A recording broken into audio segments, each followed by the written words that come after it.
Hey everyone, welcome back to another episode of the Overseers. My name's Proilios and I'm joined as usual by my co-host Nightwing. Today, we are going to go over the Paris Eternals roster for season 4 of the Overwatch League, sharing our thoughts on them, both good and bad. And this is a particularly interesting team to talk about because they were very infamously blacklisted during the off-season, meaning there were teams that just didn't want to scrim them because they were apparently really bad. So, before we get started on the players' Nightwing, I want to get your thoughts on this thing. Like, how do you feel about this team? Like, it's just been blacklisted even before it's like started playing in the league. That's got to like look really bad. Well, I mean, yeah, it is a bad look for them, definitely. Uh, I think it's not entirely justified.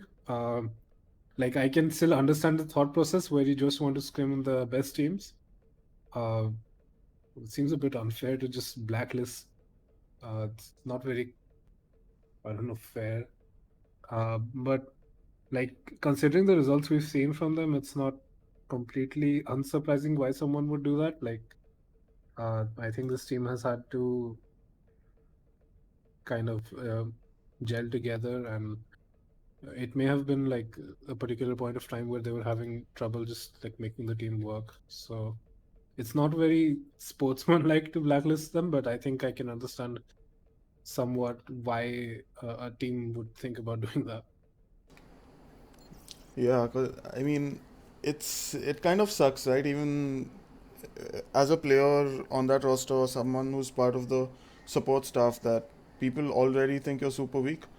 On one hand, it is quite discouraging, but I think it also sort of lights more of a competitive fire in you, so that you want to prove everyone wrong. It could go both ways. I think it'll just depend on the personalities and outlooks of all of the players and the support staff. Uh, Yeah, so, yeah, you were saying something? I think the staff. I don't know about like too much of the rest of the staff, but Avalla is quite good at managing the team, in my opinion. And if I remember correctly, this is the team that they had to. I'm not sure if this was Paris or London. I'm leaning towards Paris. I think it was Avalla that had to like just put the entire team together pretty much, Yeah, if I yeah, remember yeah, correctly. yeah. You're right. Where You're right. where she had to just like hold the trials by herself, had to like do everything for the players by herself. It's been a rough time for Paris in that sense, and I can at least respect Avalla for making it through and still making it a roster that I believe is still competitive on the Overwatch League level. Mm-hmm. That is not not so easy, especially considering the pandemic that we are looking at right now. Uh, so during these times, they've still managed to at least pull a team together. That's impressive. Mm-hmm. That's Yeah, pretty much it. yeah. I mean, definitely, like, props to Avala for handling all of that. It can be quite physically and mentally draining to be sort of left alone to do all of this work. I think being a high level Overwatch player herself, I believe she either is or has been in Grandmaster. Uh, that helps her like judge how good players are by holding tryouts. So there's not a lot of managers that can do that. So puts her in a unique position.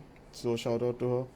And yeah, I think let's move on to our usual format, which is reviewing the tanks, DPS, supports, and then the support stuff, and then rounding things off with our final thoughts. So let's kick things off with Paris's tank line for this year, which is Daan and ELLIVOTE. And I'm gonna let you go first on Daan Nightwing because you mentioned something about him reacting to all of those. There was some bad talk about him going on with respect to his skill level and whether or not he deserved to be in the league. So yeah, go on, share your thoughts on him. Yeah, I mean, this was a few months ago, so I may have the details a bit fuzzy, but the general idea of it is that I believe Dan was just being heavily like slandered on Twitter for being selected for Paris Eternal, and many people were claiming that there were a lot better tanks in EU that could have, uh, been selected in his place. And I mean, there are definitely some strong tank players in the region, But so what Dan responded with was that those players that other people were praising also participated in the tryouts, and through quite a fair system, he was apparently worthy enough to be chosen over those players. So I thought that that was quite interesting. Um, at the very least, it builds up a kind of a storyline for Dan and really lights, like you said, a competitive fire to prove people wrong. So that's quite interesting. Uh, Dan has done decently in contenders, and he has, he's one of the better tanks in the EU region. Obviously, I think the best ones would have to be from British Hurricane, but Dan is still quite good. And yeah, his play during the Steel Series tournament that we saw against the Boston Uprising, even though it was really only one match, they still ended up losing 3-2, I believe, um, which is a bit disappointing. And Dan didn't look very great in that particular matchup, but hopefully they've gotten some things just better sorted out during this time. But based off of that performance, I was a little disappointed, to be perfectly honest. And I'm not huge on Dan, uh, even though I'm very interested in the storyline. I'm not realistically very high on Dan coming into this season. Okay. Yeah. So I would tend to agree on most of those points. I believe Dan has shown some promise in contenders, but he hasn't been sort of like a shining star for any of his teams, right? And actually, if you look at his track record, he's been on like many different teams in many different metas uh, across like over just almost 2 years, I think, that he's been in this scene. Um, so this is both good and bad, right? The reason it's good is that he's been in many different team environments. He's used to different, let's say, comm styles. He's used to different team structures. He's also used to playing in many different metas, so he can cover all of the main tanks. I don't know, like, if he's like super good. I don't believe he will be at least at the league level, but I think he'll be decent, probably like league average, if I'm being optimistic. Uh, I don't think he's gonna get absolutely dunked on by like, all of the main tanks, but not like a super positive outlook towards him. Uh, the the negative side to him being on so many different teams is that he hasn't uh, probably found stability in that sense before. So it, I don't know if that means he is like just volatile as a player or just wants to keep exploring different opportunities, or maybe even he's just like just such an interesting prospect for so many teams that they've been maybe like offering him higher and higher buyouts. I don't really know, but just like looking at him overall, I believe he's going to be a league average main tank. He just like primarily was made to play Reinhardt, I think, in the Steel series, if I'm not wrong. Um, Looked okay on it, nothing too impressive. So just like once again interested to see what he can do. But if he's been picked through tryouts, as I've always said for all of these players, if someone's been picked through tryouts, they probably have got something special in them. And even though I don't think Dan is going to be mega impressive this season, he can do a decent job and probably hold his own in certain metas. So those are all my thoughts on him. And should we talk about ELLIVOTE next, Nightwing? Yeah.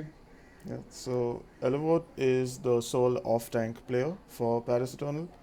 Um, he used to play for the Washington Justice in the league last year, but since the team decided to use an all Korean lineup later in the season, he was initially benched and eventually released from the team.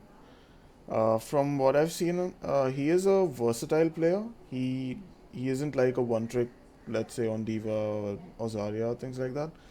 Uh, but his level of play isn't that high, according to me. He's probably like a below average off tank. He's got a decent track record, but just looking at his play like firsthand, either on the league's broadcast or in contenders or even in the replay view when I've spec'd him, I'm not too high on him. Uh, as much as I would like to see more EU off tanks shine in the league, I don't think this is going to be one of the players that does it for them.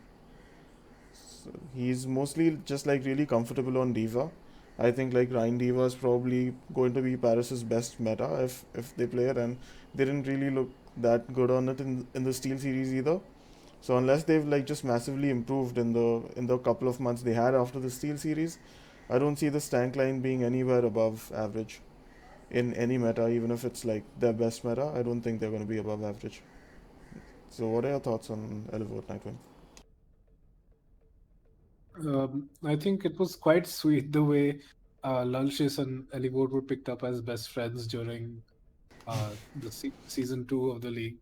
Um, Unfortunately, Lalshis got stuck in visa hell, and Elivode was not too impressive, eventually being benched by Jano uh, for Washington Justice.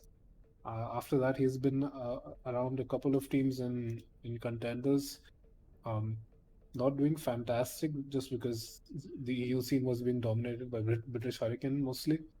Um, but once that team had been picked up, even after that, I don't think they did too great. Um, like you said, I would love to see more EU talent come in to the Overwatch League.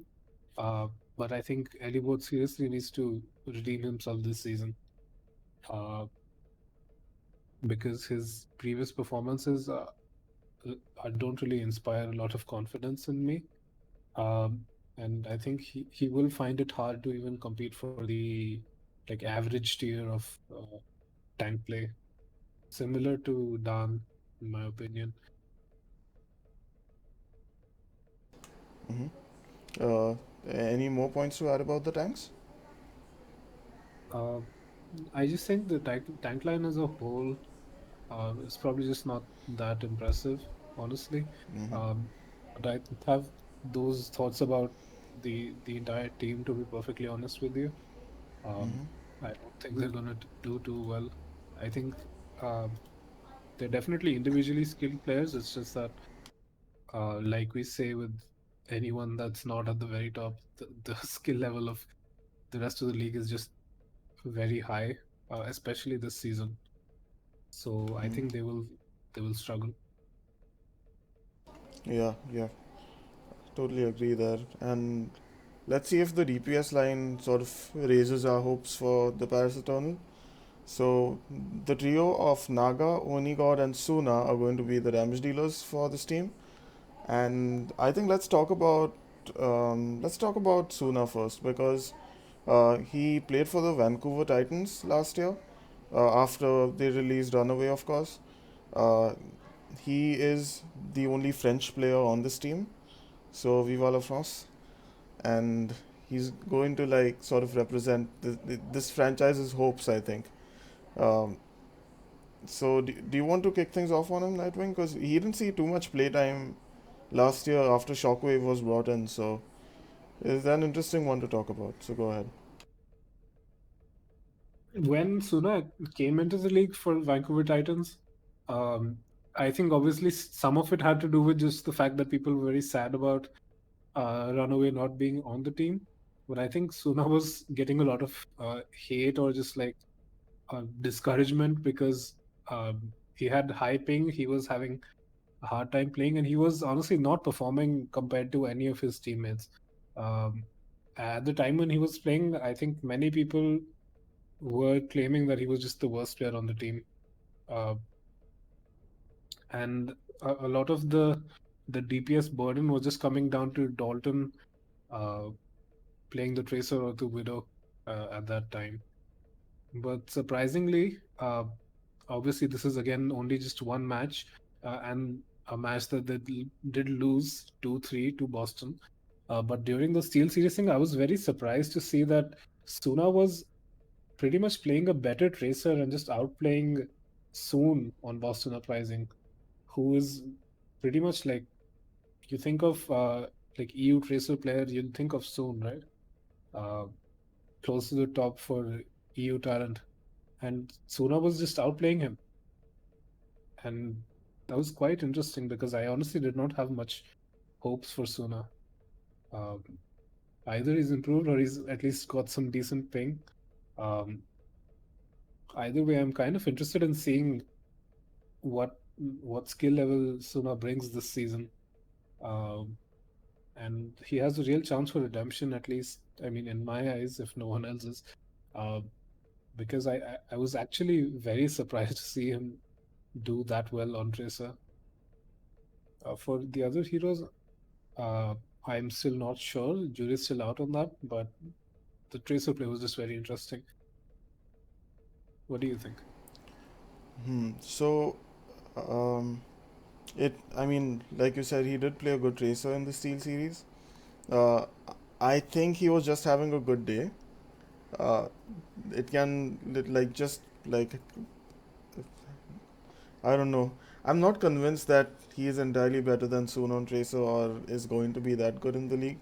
I don't rate him too highly because, I mean, fine, he was playing on like high ping last year for the Titans, but so were players like Onigod and this fielder on who was playing flex support for this very team last year. Uh, and those players did like significantly better than Suna did. So I don't know if it can be used as an excuse. Um, but like, I mean, yeah, I would say Tracer is Suna's best hero, but I don't think it's still going to match up to most Tracers in the league. And I just don't think it's a very high value pickup. You still have Onigod who can play a good Tracer, uh, and you also have like absolute gods in the NE region who are just going to outmatch Suna on every front on Tracer. I mean, you've literally got Striker, who's like an absolute god on that hero, just waiting to go up against him.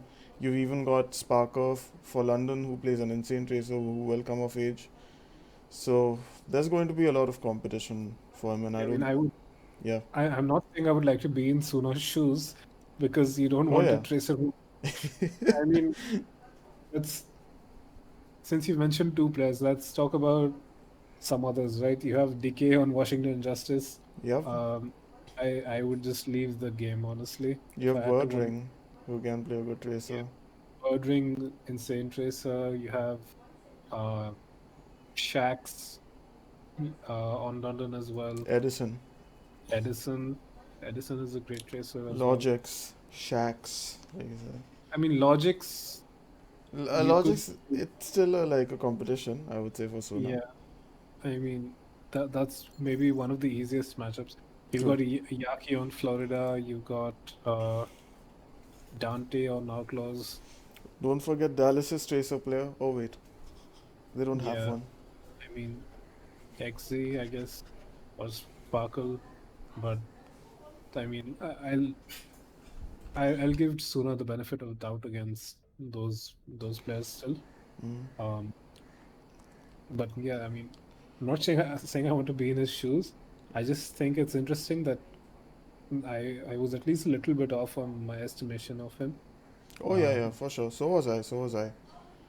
Uh, it's so the thing is right. If they turn him into like a tracer specialist and just play him over Onigod in that sense, they just tell Onigod that you just farm all of those click head type of heroes, play Ash, play Widow, play McCree, just get good on them and make Suna hard farm Tracer because Tracer for many months now has been in a really good spot meta wise. She's always been viable, if not like the meta DPS.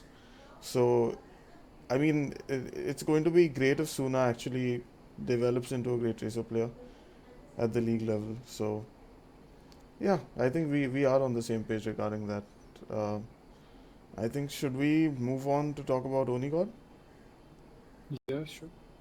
All right. So Onigod was like at least famously so before the league. He was on Team Doge with Kevster and just like playing really well in contenders. And he was brought onto the Dallas Fuel later on after Decay left the team. Uh, and I mean, I personally feel he did a good job on Dallas, but people kept calling him out because he wasn't Decay, which I feel is a completely unfair comparison. Because Decay is an absolute god. You cannot just compare a rookie owl player to him, right? And Onigod still did show us some promise on both Tracer and traditional hitscan heroes despite playing on ping. Uh, and even though I think he's competent, I don't think he's going to be have like mind blowing showings. He'll probably be league average on the role, and yeah, just interested to see how well he does. Yeah, actually, that's pretty much it. What are your thoughts on him? Onigod was doing really well with Team Doge, obviously, with Kester and uh, that was a team that I would actually like. I don't watch all contenders matches, but I would try and make sure to watch the Doge matches because I was really interested in seeing that team play. Um, I think some of it had to do with just their very weird social media presence, uh, but that's beside the point.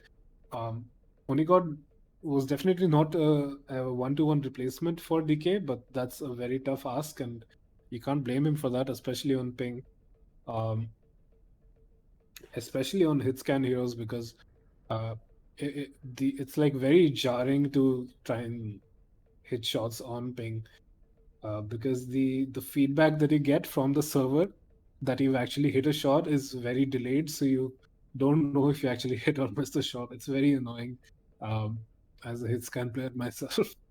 um, but I think Onigod can at least, at the very least, be a league average DPS, honestly. And I'm interested to see what he can bring this season. All right. So then let's talk about the final DPS player. That's Naga, and he's the only player who's not played in the Overwatch League before from this DPS line.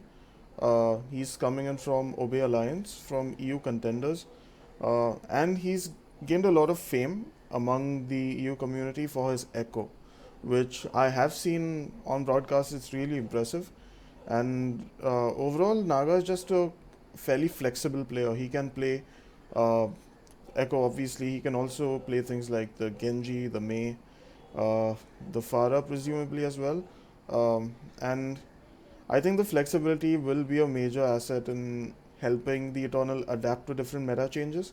Um, but I don't think he's going to be I don't think he's going to be top tier, but I do think he's a good pickup. There's not a lot of like insane echo players in the league. You have maybe like five names whom you would call really impressive. I think Naga can at least be competitive on echo.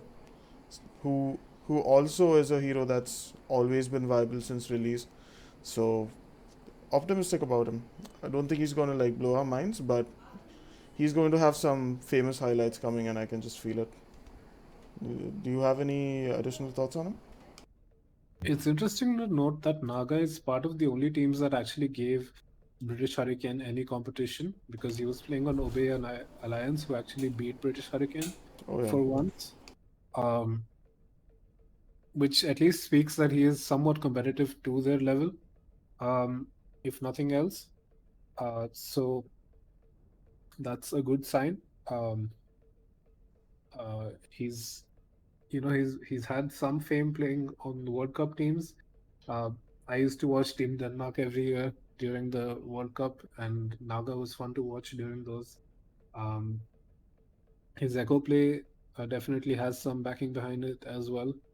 Uh, I think it would be interesting to see him actually pit against more Overwatch League talent because uh, the only the gameplay I've seen him like play against Overwatch League teams is him playing May in that Steel Series tournament, which doesn't really speak for much. It's just about wall timings and your ult. Uh, it would be interesting to see how his Echo stacks up against some of the best in the league.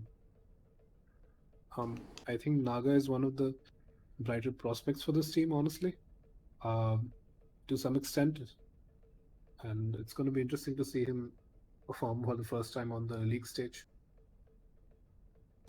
Mm-hmm. And on that note, I think we can move on to the support line, and that is NeptuNo and Kaan. So just two supports, pretty much going to see full playtime unless Paris picks someone up. Um, let's start off by talking about NeptuNo, who's the Overwatch League veteran, right? He's been in the league since its very first season, and uh, I feel like he's like an okayish main support right now. He used to be fantastic. I don't think he's quite as good as he used to be. Uh, he has fallen behind to some like fresh talent that's come into the league, but he is still a great shot caller, and I think that makes a big difference to any team, right? Um I think it's going to be a bit hard to place him like based on skill level because he didn't have much playtime last year because of visa issues. It was just like Chara being fielded over him once he was like back in Spain. Uh, but I like even worst case scenario, I don't see him falling below league average. I think the veteran presence makes a big difference, and that's going to come in handy for the Eternal. What do you think? Well, if there's anything like the most positive thing I have to say about Neptuno, is that he is the most bloodthirsty Mercy in the league, like by far. This guy will pull out that blaster and just like bonk everyone in the head. It's insane. He's sending everyone to like horny jail through his Mercy blaster. Um, Neptuno has was a fan favorite during his time with Philadelphia. Obviously, even though they were much more prominent players like Carpe on the roster, I think people really liked Neptuno's interesting play style. Uh, I think with Guangzhou, he kind of lucked out. I mean, he did have an okay performance with them in season two. Um, but in season three, I mean, it's just the pandemic that made him just not have that much playtime. I think there was only like 1 month where he actually got to see play, and the rest of the time it was just like conditions made it very hard for him to play at all. Um, so the play that we have seen from him in the league last year has been all right, and the results in the Steel Series tournament. I mean, he was not particularly the issue for that team. Uh, wasn't particularly carrying them, but the main support is not really a role where you can do that too easily.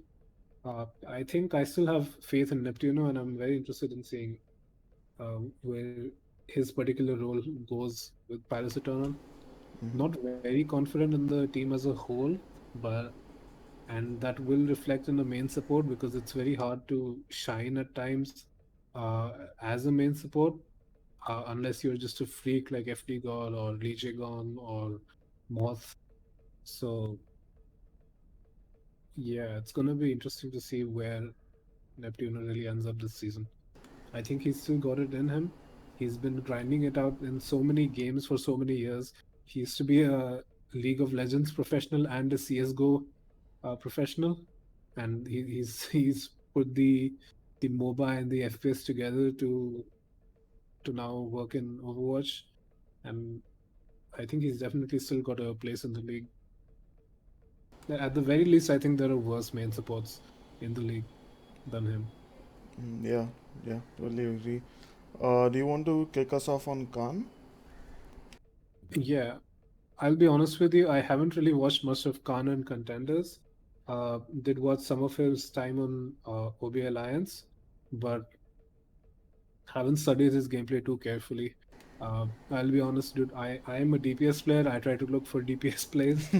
Um, That's I fine. just want to Yeah. see people like get. I just want to see like a Zen get one clipped and spawn or something like that. Um, but I think Khan was actually really impressive when I watched him in the Series tournament.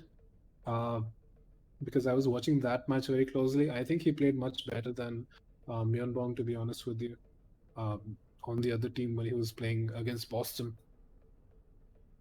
Khan was probably the best player on the team during that particular match. Honestly, he was doing insane amounts of damage and getting insane amounts of elims and final blows on BAP.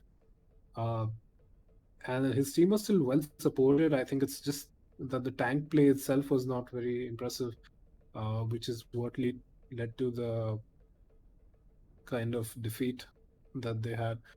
But yeah, I'm actually quite impressed with Khan based of that match and the little bit that I've seen from him on OB Alliance. And Yeah, again, like we mention this every single episode for basically every flex support, but there are just so many good flex supports out there. So it's going to be interesting to see how he stacks up. Not going to put him at the very top, definitely, but he can be competitive as a standalone player, in my opinion. Yeah, so I have actually watched a fair bit of Kaan's gameplay. Um, so also like my opinions are going to be based on the metas I've seen him play in. Um, so from what I've seen, Kaan is a very consistent player. Like you said, he was on Obey Alliance most recently, and he and Naga were part of the reason why uh, Obey Alliance was so good in contenders and gave British Hurricane a run for their money. They had like three clashes, kind of like the Shock versus Titans back in season two, which were like some of the biggest events of that season. Uh, and from what I've seen, Khan can like yeah he's consistent and he can sometimes pop off on heroes like Bap and Zen especially. I haven't seen too much of his Ana, so I can't go in detail into it. But his Bap and Zen have been super impressive to me. Uh, Overall, what I think is that considering his skill level, he can be league average or above average if the meta is right. Uh, Again, it's flex support, like you said, so they're probably not going to be exceptional, but just like objectively speaking, he's a pretty good player. I'm optimistic about how he's going to perform individually. I don't know if his team will be good enough for him to experience some of that pop off potential and just go and frag out. Uh, Sometimes it is an option if you're just playing Zen, like Zen Brig for instance. Your job is just literally to frag out, and your Brig and Diva probably are going to protect you. So in metas like that where the flex supports are supposed to shine, I think Kaan has the mechanics to uh, take his team like maybe half a notch up. But yeah, like I said, probably league average, not going to be higher than that despite being a good player. Should we move on to the coaching stuff? Yeah, I don't actually have much to say about GetAmazed, to be honest. Uh, Mm-hmm. don't have much info on him. Mm-hmm. If you have something to say, then go ahead. I've already raved about Avalla, so I'm not going to do that again. Oh Uh, yeah. yeah, you can take it. Okay, sure. So GetAmazed is a coach from EU. Once again, he used to coach. He used to actually play in contenders, if I'm not mistaken. He used to play off tank, and then a couple of years ago, he started coaching. So he's like most famously coached Drifters and Third Impact. I say most famously because it's there's. I mean, he's still not that well known, but among his like during his tenure in contenders, you could say Drifters and Third Impact were two of the biggest names he's coached for. But he hasn't had a ton of success. Uh, I like just to make a dad joke here. I don't think we are gonna get amazed by his coaching skills. Uh, he's still an unproven quantity. I believe getting a shot at being head coach at the owl level is going to probably motivate him to do something like work harder and get more stuff done, elevate this team the best he can.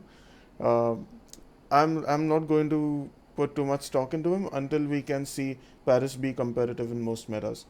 So uh, that said, though, I think having Avalla there just to help him out as someone who understands the game, even though she's not a coach, uh, like I think she'll provide just a ton of stability to this roster. If he needs any assistance on the coaching side, she's there to help him out.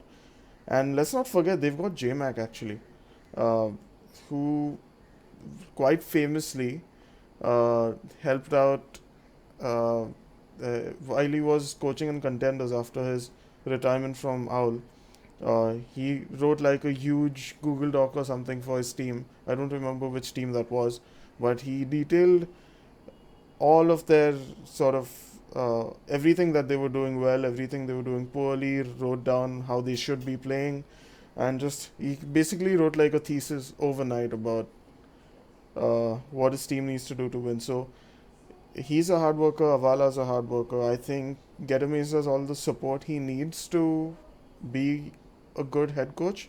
But again, not all of his team is impressive, and being like a rookie head coach in the league, if I may say that, um, is going to there's going to be some growing pains, and I feel like he's going to have a hard time this season.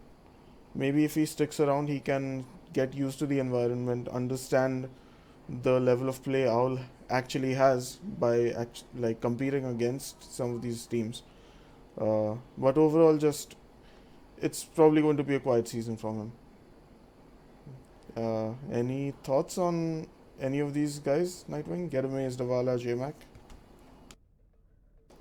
Uh, I think I don't really have much info on JMAC's coaching, to be honest with you.